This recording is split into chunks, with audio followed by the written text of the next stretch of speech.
जय माता दी दोस्तों। क्या आपको पता है कि इस साल रविवार का व्रत कब से किया जाएगा? तो नहीं पता है तो इस वीडियो के माध्यम से जानते हैं। 2022 में रविवार का व्रत 27 सितंबर व दूसरा रविवार 4 दिसंबर को पड़ रहा है।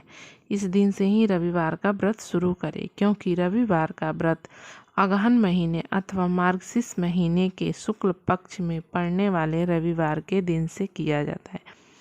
रविवार के दिन मान्यता है कि नमक का भोजन नहीं ग्रहण करना चाहिए।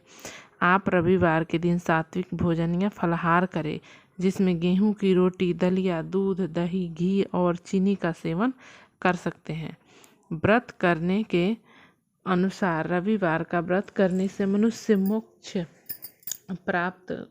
की प्राप्ति करता है। कहा जाता है रविवार को सूर्य देव का व्रत करने से स्त्रियों का बांझपन दूर होता है, मनुष्य के सभी पापों का नाश होता है। रविवार का व्रत और नियमित सूर्य उपासना से मनुष्य को धन, यश, मान सम्मान, आरोग्य और तरक्की प्राप्त होती है। रविवार व्रत की कथा कुछ इस प्रकार से है। प्राचीन काल में एक बुढ़िया रहती थी। वह नियमित रूप से रविवार का व्रत करती थी। रविवार के दिन सूर्योदय से पहले उठकर बुढ़िया स्नान आदि से निवृत्त होकर आंगन को गोबर से लीपकर स्वच्छ करती। उसके बाद सूर्य भगवान की पूजा करते हुए रविवार व्रत कथा सुनकर सूर्य भगवान का भोग लगाकर दिन में एक समय भोजन करते। सूर्य भगवान की अनुकंपा से बुढ़िया को किसी प्रकार की चिंता एवं कष्ट नहीं था। धीरे धीरे उसका घर धन धान्य से भर रहा था। उस बुढ़िया को सुखी होते देख उसकी पड़ोसन उसमें जलने लगी। बुढ़िया ने कोई गाय नहीं पाल रखी थी, अतः वह अपनी पड़ोसन के आंगन में बंधी गाय का गोबर लाती थी। पड़ोसन ने कुछ सोचकर अपनी गाय को घर के भीतर बांध दिया। रविवार को गोबर न मिलने से बुढ़िया अपना आंगन नहीं लीप सकी। आंगन न लीप पाने के कारण उस बुढ़िया ने सूर्य भगवान को भोग नहीं लगाया और उस दिन स्वयं भी भोजन नहीं किया। सूर्यास्त होने पर बुढ़िया भूखी प्यासी सो गई। प्रातः काल सूर्योदय से पूर्व उस बुढ़िया की आंख खुली तो वह अपने घर के आंगन में सुंदर गाय और बछड़े को देखकर हैरान हो गई।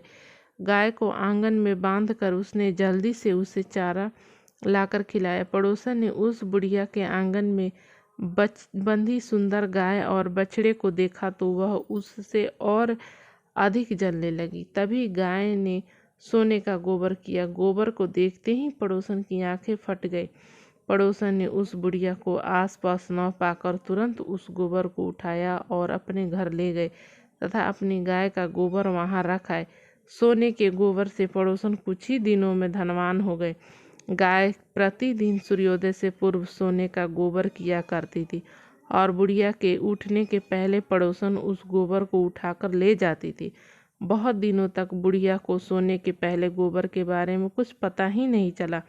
बुढ़िया पहले की तरह हर रविवार को भगवान सूर्यदेव का व्रत करती रही और कथा सुनती रही। लेकिन सूर्य भगवान को जब पड़ोसन की चालाकी का पता चला तो उन्होंने तेज आंधी चलाई। आंधी का प्रकोप देखकर बुढ़िया ने गाय को घर के भीतर बांध दिया। सुबह उठकर बुढ़िया ने सोने का गोबर देखा। उसे बहुत आश्चर्य हुआ। उस दिन के बाद बुढ़िया गाय को घर के भीतर बांधने लगी। सोने के गोबर से बुढ़िया कुछ ही दिनों में बहुत धनवान हो गई। पड़ोसन बुरी तरह जल भुनकर राख हो गई और उसने अपने पति को समझा बुझाकर उसे नगर के राजा के पास भेज दिया। सुंदर गाय को देखकर राजा बहुत खुश हुआ। सुबह जब राजा ने सोने का गोबर देखा तो उसके आश्चर्य का ठिकाना न रहा। उधर सूर्य भगवान को भूखी प्यासी बुढ़िया को इस तरह प्रार्थना करते देख उस पर बहुत करुणा आई। उसी रात सूर्य भगवान ने राजा को स्वप्न में कहा, राजन, बुढ़िया की गाय व बछड़ा तुरंत लौटा दो, नहीं तो तुम पर विपत्तियों का पहाड़ टूट पड़ेगा, तुम्हारा महल नष्ट हो जाएगा। सूर्य भगवान के स्वप्न से बुरी तरह भयभीत राजा ने प्रातः उठते ही गाय और बछड़ा बुढ़िया को लौटा दिया। राजा ने बहुत सा धन देकर बुढ़िया से अपनी गलती के लिए क्षमा मांगी। राजा ने पड़ोसन और उसके पति को राजा ने पूरे राज्य में घोषणा कराई कि सभी स्त्री पुरुष रविवार का व्रत किया करें। रविवार का व्रत करने से सभी लोगों के घर धन धान्य से भर गए। राजतय में चारों ओर खुशहाली छा गई। स्त्री पुरुष खुशी जीवन यापन करने लगे तथा सभी लोगों के साथ